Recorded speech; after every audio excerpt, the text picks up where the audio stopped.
വിട്ടോടിവ കണി കാണാൻ.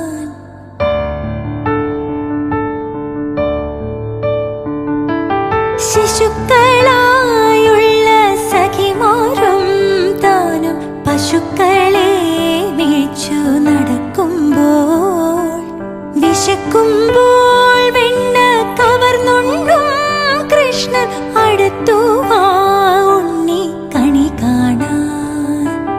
മലർമാതിൻ കാന്തൻ വസുദേവാത്മജൻ പുലർക്കാലേ പാടി കുഴലൂതേ, കിലുച്ചേലേ എന്നു കിലുങ്ങും കാഞ്ചന ചിലമ്പിട്ടോടിവ